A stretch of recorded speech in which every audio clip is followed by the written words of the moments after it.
Well, hello and welcome to another video talking about coronavirus news that I want to talk about. This is all bad news for us here on Long Island. This article is from Newsday and it says, "We have the beast on the run, but reopening still far off for Long Island." Long Islanders and other downstate residents should not expect any part of the region's economy to open soon, Governor Andrew M. Cuomo said Friday, a week before the COVID-19 restrictions he imposed are set to expire. This is the case even as the governor touted the success of the state's policies in pushing back against a confounding enemy. "We have the beast on the run, there's no doubt about that. We haven't killed the beast, but we're ahead of it," Cuomo said, "because we have been smart and because we have been disciplined." He said there are discussions about allowing a return of some manufacturing construction upstate where there are far fewer COVID-19 cases. But after noting that hospitalizations remain stubbornly flat, he said, "Downstate, I don't believe those numbers are going to change dramatically enough to make a difference in the next couple of days." Cuomo said disparities in how COVID-19 affects different racial and ethnic communities continue. Even though African Americans comprise only 9% of the state's population outside of New York City, they account for 18% of the fatalities from COVID-19, while Latinos comprise 12% of the population outside the city, and they represent 14% of the fatalities. 20 of the 21 zip codes with the most recent COVID-19 hospitalizations have been disproportionately high Black or Latino populations, he said, pointing to a map with red clusters of new hospitalizations in predominantly minority areas of Long Island and New York City. "This is something we are focused on and we're going to address, and we will address it immediately," Cuomo said during his daily coronavirus briefing from Marist College in upstate Poughkeepsie. Cuomo said infections would have been far higher if businesses had not been ordered closed and if New Yorkers had not worn masks and taken other steps to limit the virus. And I do agree with that statement, by the way. But I'll express my opinion at the end. So he displayed a graph that showed the trajectory in new hospitalizations that state officials had hoped for, the sharp rise in late March and early April that occurred, and following a brief plateau, a sharp drop expected after that. But that's not what happened. Instead, Cuomo said the number of new hospitalizations have been more or less flat, hovering around 600 for days. There are still 8,196 New Yorkers hospitalized Thursday for COVID-19. Deaths recorded on a daily basis have fallen, but the decrease has slowed, he said, announcing that 216 people died from COVID-19 on Thursday. You see that as been persistently constant in the 200 range for the past few days. The slow decline means that if we open irresponsibly, you will see that infection number go straight up. Nassau County Executive Laura Curran on Friday estimated a reopening won't take place until late June under the state guidelines. That will kill us. We won't have an economy left on Long Island. But let me finish reading the article. So Kevin Law, chief executive of the Long Island Association and member of the governor's advisory board on reopening the economy, said Cuomo's phased reopening of regions upstate beginning May 15th will be a test case for Long Island and other areas at the epicenter of the virus outbreak. "The governor has set a bunch of health care metrics that we need to meet," said Law, who does not expect a green light to reopen Long Island's economy until June. Cuomo had a grim announcement: the first known death in the state of a child from an inflammatory disease linked to COVID-19. A 5-year-old boy died Thursday in New York City. He has ordered investigation of the condition that sickened 73 children across the state. Later Friday, the state announced that nearly 3,000 more New Yorkers tested positive for the coronavirus, including 219 in Nassau and 331 in Suffolk County, bringing the Long Island total to more than 74,000. 35 more Long Islanders died from COVID-19 on Thursday, bringing the death toll to 3,486. Curran's tone at her daily coronavirus briefing turned grim when she talked about the sharp rise in unemployment. She pointed to empty downtowns and said she is hearing about too many businesses that are closed and way too many that are staying closed. So this is what I'm talking about here. "We need to start getting society engaged again," Curran said. Law said if the state can expand the amount of businesses deemed essential, that's something that can be done right away and put thousands of people back to work. At the same time, Law cautioned against the repercussions of a premature opening. That could lead to another shutdown, which would be more devastating to our region. Now, in the city, Bill de Blasio is, because the parks are getting crowded, so they're going to have to restrict the amount of people in it. I'm not going to read this part. There is positive signs, though, on the healthcare front. Northwell on Friday said that it had 1,203 COVID-19 patients at its hospitals, a drop of more than 64% from a month ago when the health system reported 3,360 patients at its 19 hospitals. At Stony Brook University, tents erected as an emergency room satellite will be closing after a continued decline in patients from having seen about 2,600 people. Equipment will remain inside the tents if there is a need to use it in the future. So Suffolk County, all right, that's and then I'm not interested in Trump. This is the news on this article here. We can't wait till the end of June. We're not going to have an economy to come back to. Literally, we will have no downtowns, no malls. We will have nothing, and it's going to be a disaster. There's got to be a way we can reopen and still protect people's health. And this is the other article that I'm going to read to you here that is bothers me even more than the first one I read. This is from the New York Times.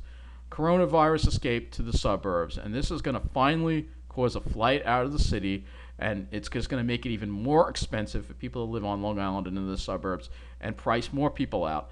These people are really just destined to price every single low and middle income person out of the suburbs. This article here, it says, for some New Yorkers, it's time to get out of town for good. Cooped up and concerned about the post-COVID future, renters and owners are making moves to leave the city, not for short-term stays in weekend houses, as was common when the pandemic first arrived, but more permanently in the suburbs. While some of the fresh transplants are accelerating plans that have been simmering on the back burner, others are doing what was once seemed unthinkable, opting for a split level on a cul-de-sac after decades of apartment living. Others seem to have acquired a taste for country life after sheltering with parents in places with big lawns or in log cabins.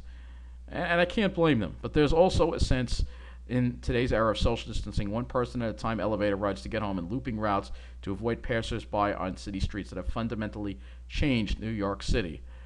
So this guy here is relocating to Long Island. It's not the same feeling being in New York anymore, said Matthew Sleep, 51, a 30-year-old Manhattan resident who was on the verge of breaking his lease on his 3-bedroom rental on the Upper East Side to move to a house in Nassau County, Long Island. The balance of nature in the city has become so different. Although tracking region-wide relocations is difficult, existing data and incidental evidence suggest a clear COVID effect. For starters, people seem to be packing their bags. Between March 15th and April 28th, moves from New York to Connecticut increased 74% over a period of a year ago, according to Flat Rate Moving. Moves to New Jersey saw a 38% jump, while Long Island was up 48%. So Long Island clearly more popular, no surprise. Also, suburban towns not known for their rental stock had huge spikes in activity, which was driven in part by escaping New Yorkers, according to brokers in those areas. Leafy Wilton in Fairfield County, Connecticut, for instance, experienced 19 lease signings between March 1st and April 29th versus 10 in the same period last year. Westport, Connecticut has seen an increase in rentals, and some renters now want to purchase. In the same period, Westport had 63 rentals, up from 36, the firm said, while in Greenwich it was 200 versus 158. Properties included single-family houses and condos, and leases were sometimes as short as 2 months. Many of those transplants are already angling to buy, unsure about whether their children's city schools will open in the fall, and enjoying home offices that are more than just a corner of a foyer. The suburbs suddenly more appealing, the broker said. Similarly, in parts of New Jersey, New Yorkers who had rushed for the exits have energized the market. High-end houses that had been languished in the last years, the luxury market had stalled, have been relisted as rentals and have found takers, according to Leslie Concan, an agent of West of Hudson Realty in Montclair. Some buyers are renting temporarily because they just want out, but some of those renters are converting to buyers. Some of the houses listed at the end of April received multiple offers. Others are buying in the suburbs right off the bat, like Hannah Volkman, who's trying to trade a 2-bedroom co-op in Park Slope, Brooklyn, for a house with at least 4 bedrooms in Montclair. Originally, Miss Volkman and her husband, Justin Sheehan, who have a 4-year-old daughter and another child on the way, envisioning relocating at the end of summer 2021.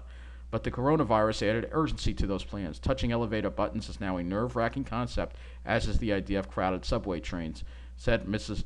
Volkman, who works in Midtown for a social media company.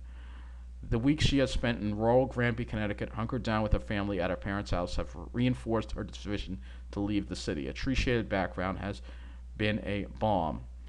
Eager to set up in New Jersey before the school year starts next year, the family would even consider moving without first selling their city apartment, said Miss Volkman, for whom the pandemic recalls the fall of 2001 when she moved to New York after the September 11th terrorist attacks.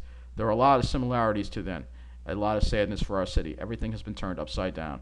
Of course, not all buyers can stretch to carry the cost of two properties at once, and because the city's sales market has been nearly frozen, in-person showings are banned by the state, if not by many co-op and condo boards. Cutting ties will be rough for many owners. In fact, the majority who leave New York are now likely to be renters, since leases are comparatively easy to end, said Hal Garvey, executive director of leasing firm at the firm Douglas Elliman. I do think we'll see an increase in renters and buyers outside of Manhattan, but we have very short-term memories with situations like this. Similar to what happened after 9/11, people will come back. It just depends on the time frame. Between 2001 and 2002, Manhattan swung from a net gain of migration from 7,005. Oh gosh, I can't. This is a long article to read. There's another one here. I'll read on another case. Fetching a car from a garage has become so fraught too that Miss Slip, who drives to work in New Jersey, where he serves as a chief operating officer for June Jacobs Labs, which manufactures the Peter Thompson Roth skincare line. After an attendant delivers his car, he has to wipe down the seats, the console, and the keys. And he wouldn't have to do it if he was parked in his own private driveway. Focused on rentals for now, with plans to buy within 6 months, Mr. Slip submitted offers on 2 houses in late April, one in Center Island and one in Laurel Hollow. The infringements on your life are not without cause, Mr. Slip said, but it is unimaginable to live in a city right now, and who knows how long this will go on. Adjusting to the May 17th shuttering of sit-down restaurants, many of which will not be able to reopen for financial reasons, might be the most difficult part, said Athena Witt, an agent with Douglas Elliman, who in March moved to a townhouse in Danbury, Connecticut. In fact, she listed her city home, one-bedroom condo on West 57th Street for $1.49 million. $1.495 million. One of the purposes of Manhattan is to socialize, and if those things are going to be taken away, what's the point of staying? So this lady here wants to move to the Hudson Valley. Sharon Murphy's change of heart has a lot to do with walking her golden retriever, Aurora, in Central Park, which has often been packed with people not wearing masks. Having a place big enough for future quarantines is important. So she's looking at was looking at 2 bedrooms in Manhattan. Now she's seeking a 3-bedroom in Hudson Valley, like Peekskill. Sometimes only feel safe in my car, she said. She's lived in New York since 1991 and considers herself a big walker. I may move up there and I hate it when come back to the city, but I feel like I have to give it a try. There are also far-flung locations like Beacon, New York. Phone started ringing at Sam's Realty, a family-owned brokerage there, said Donna Hardesty, its principal broker. In 1 week, her firm rented 4 apartments to New Yorkers. So they're moving out to apartments too. These people, they're moving out to apartments too. So this is one of the towns, Weston. The coronavirus has made shopping for a house more complicated. New York State has banned in-person showings with agents, though Connecticut and New Jersey allow them with restrictions. In Connecticut, buyers can't ride in cars with brokers to prevent the spread of coronavirus. Emily Valenti recently found herself in a caravan on winding roads in Weston with her agent, Lori Elkins Ferber of Williams Pitt Sotheby International Realty. It stops along the way, Miss Valenti, who currently rents a 3-bedroom apartment in Windsor Terrace, Brooklyn, with her husband, Dan, and their 2 daughters, would don masks and gloves to enter houses. Doors were left open to avoid touching handles, and lights were turned on. Their move was previously planned, but has been weathering the headwinds of a changing market. It's considering houses between $500,000 and $700,000. Considering having to look for a home during the pandemic is definitely difficult. Weston's market, which has been sluggish, may get a boost when the healthcare crisis pauses. So, if working from home comes the new norm, it might no longer matter that Weston is not served by train lines. Also betting on changing working habits is Robert Taylor, 34, and his wife Jennifer Taylor, who are in early April to camp with their 2 young children from a 1,100 square foot rental in Battery Park City to a 1,600 foot split level rent, split level style house on a month-to-month lease in Glen Ridge, New Jersey. At the time, 60% of their Manhattan building was emptied out of tenants. Wow, 60%.